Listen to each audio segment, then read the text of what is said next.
අදට යන්න කලින් මගේ අදහස පොල් ගහකටවත් නැගලා ඉන්න ඕන.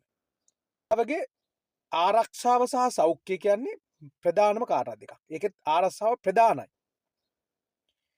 මොකද අපි ලොකු ආර්ථිකයක් තියෙන රටක් නෙවෙයි. ඉතින් ඒක කරන්න පුළුවන්. හැබැයි අපිට ඊට මෙහා කළ හැකි බොහෝ අයබෝවන් සෙල්ලම්. ජනාධිපතිතුමා පාර්ලිමේන්තුවට ඉදිරිපත් කරා විපතටපත් ජනතාවට නිවාස අහිමි වූ ජනතාවට ඔවුන්ගේ ජීවිත නගා සිටුවීම සඳහා ආණ්ඩුව ගෙන යන ක්‍රියාමාර්ගය සහ ඔවුන්ට ලැබෙන වන්දි මුදල් සම්බන්ධව.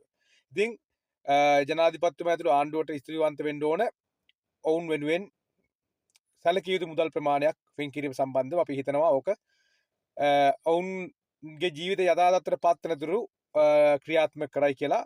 ඒක හොඳ ක්‍රියාවක් ආණ්ඩුව විසින් කරන අපි ඒක අගය කළ යුතුයි.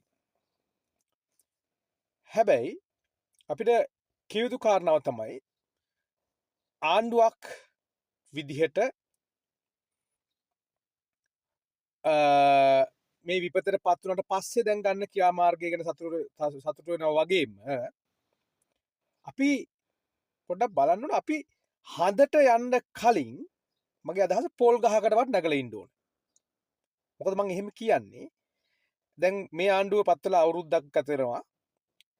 අපි කතා කරා ඩිජිටල් ආර්ථිකය ගැන ලොකු කන්සෙප්ට් ගැන අපි කතා කරා. ඒවා තමයි හොඳයි. මේක මේ ඒ තත්ත්වයට තමයි අපේ රට යන්න ඕන කවදා හරි. හැබැයි ඊට කලින් අපි ඊට මෙහා කළ යුතු බොහෝ දේ තිබුණා. හැබැයි ඒ කළ යුතු දේවල් කරලා තිබුණා නම් මේ විවේචනය මෙච්චර නොවි මේක වෙනවා. මේක වළක්වන්න බෑ සුබාදාම. හැබැයි මේකෙන් වෙන හානිය අපිට අවම කරගන්න තිබුණා. ඒක නිසා අපි නම් කළ යුත්තේ මේ රටක ජනතාව කියන්නේ රටක මොන දේ කරන්න ආර්ථිකය නගා සිටවන්න ඩිජිටල් ආර්ථිකය කරන්න මොනෝ කරන්න රටේ ජනතාව ඉන්න ඕන.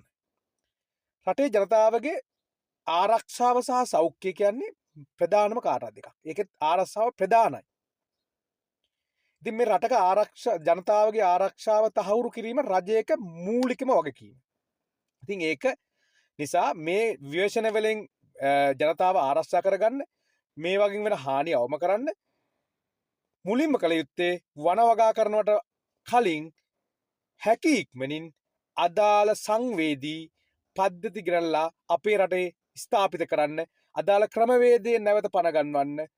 එහෙම නැතුව වනවගාවල් කරලා ඒ වගේ ගස් ලොකු වෙලා ඒ පරිසර ලොකු වෙනකොට කාලයක් නැහැ. හැබැයි දැන් ඒක පවා අපිට කරන්න පුළුවන් ද බැරිද කියලා ප්‍රශ්නයක්. මොකද නගර පිටින් අයින් කරන්න වන්දි ගෙවන්න. මොකද අපි ලොකු ආර්ථිකයක් තියෙන රටක් නෙවෙයි. ඉතින් ඒක කරන්න පුළුවන්ද? හැබැයි අපිට ඊට මෙහා කළ හැකි බොහෝ දේ තියෙනවා. ස්වභාවික ආපදා වළක්වන්න බෑ. හැබැයි ඒ වගේ ජනතාවට වෙන හානිය අවම කිරීම සඳහා ක්‍රියාමාර්ග ගන්න පුළුවන් ආණ්ඩුවක් විදියට. ඉතින් අපි හිතනවා ජනාධිපතිතුමා ඇතුළු ආණ්ඩුවට කළ යුතු වන්නේ හැකි ඉක්මනින් ඒ අවශ්‍ය සංවේදී පද්ධතිය කාලගුණ විද්‍යා දෙපාර්තමේන්තුවට නිවැරදි දත්ත නිවැරදි ආකාරයෙන් ලබා දීමට හැකි ඒ පද්ධති ගෙනලා හැකි ඉක්මනින් සවි කරන්න ඊළඟ විවේචනයට කලින් ඒ හයි කරනකොට දැන් අපි 2004 සුනාමිය ආවා. දැන් ගම් වතුර ආවා. ඊට පස්සේ භූමිකම්පාවක් එන්න පුළුවන් අපි දන්නේ නැහැ. හැබැයි එතකොට කියන්න එපා භූමිකම්පාවක් ආවදස අපි වැස්ස බලන්න අහි කරා සුනාමිය බලන්න පුළුවන් අපිට භූමිකම්පාව බලන්න බෑ. හැබැයි මේ ගන්න එක සියලුම ස්වභාවික ආපදාවන් අපිට කලින් හඳුනාගත හැකි වෙන විදියට මේ අදාළ ක්‍රියාවලිය මේ අදාළ සිස්ටම් එක හදන්න.